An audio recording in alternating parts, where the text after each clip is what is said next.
I want to talk to you for a moment about how to make a genuine apology. And when you think about a genuine apology, I want you to remember this little acronym: REC, any, forgiveness. REC, any, forgiveness. The R in REC stands for responsibility. In other words, you take responsibility for what you did to hurt the other person.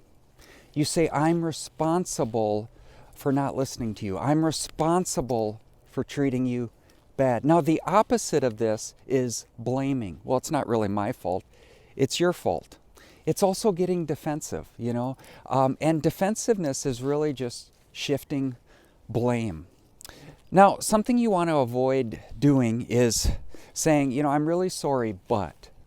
Now, when you say that word but, everything that comes before it is canceled out. But the first step of a genuine apology is you just take responsibility.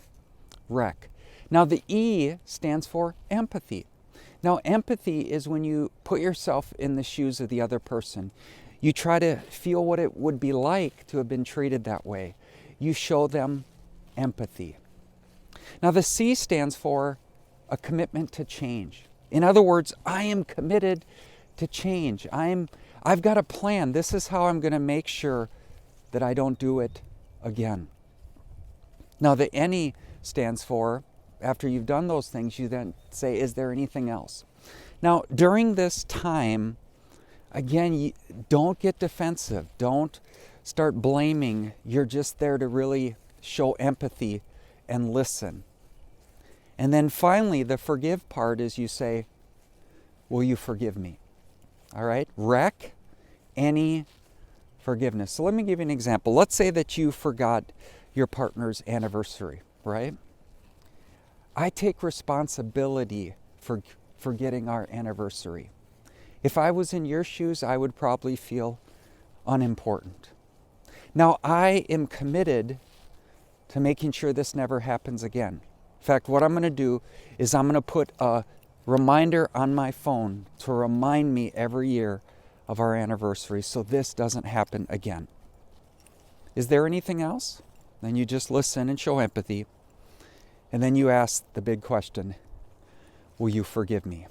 So I remember one time being on a date with my wife, and you wait all week to have date night, and then it comes and something happened and we got into a fight. And here we are on a date night, not even wanting to look at each other, not wanting to talk to each other. And no, as I was sitting at the table, I was making a case in my head why this was all her fault. See, I was 100% right and she was 100% wrong. That's what I was thinking. And I remember the voice inside my heart said, confess your part of the situation.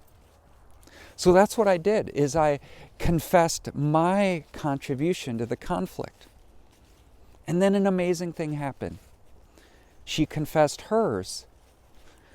We made up and ended up having a great date night. I think about how many relationships and how many families, there's a wall between them.